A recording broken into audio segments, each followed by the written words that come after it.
বাগেরহাটের মোড়লগঞ্জে হাসিব মাল নামের পঞ্চম শ্রেণীর এক ছাত্রের সাথে বিয়ে পড়ানো হয়েছে 9 মাসের অন্তঃসত্ত্বা এক যুবতীর।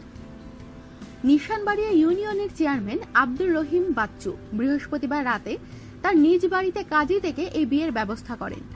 বর হাসিব মাল গুলিশাখালী ফাজিল মাদ্রাসার পঞ্চম শ্রেণীর নিয়মিত ছাত্র।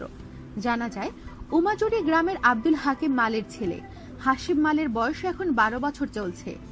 9 মাস পূর্বে তার বয়স ছিল 11 বছর। ওই সময়ই নাকি হাসিবের সাথে মেলামেশায় অন্তঃসত্ত্বা হয়ে পড়ে সোনিয়া, যার সামাজিক সমাধান করা হয় ওই দুইজনের বিয়ে পড়িয়ে। আশ্চর্য রকমের এই বিয়ের পাত্রী একই গ্রামের আসলাম মালের মেয়ে সোনিয়া আক্তার। চেয়ারম্যান ও অন্যান্যরা জানান, মেয়েটি বর্তমানে 9 মাসের অন্তঃসত্ত্বা।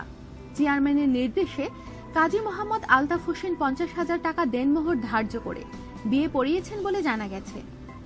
এই সম্পর্কে জানতে চাইলে চেয়ারম্যান আব্দুর রহিম বাচ্চু বলেন, ছেলে এবং মেয়ে উভয়ে খুবই গরিব। দুইজনের শারীরিক সম্পর্কে ওই মেয়ে অন্তঃসত্ত্বা হয়ে পড়েছে, তাই বিয়ে দিয়ে দেয়া হয়েছে। প্রধানমন্ত্রীও বিশেষ বিশেষ ক্ষেত্রে বিয়ে পড়ানোর অনুমতি দিয়েছেন।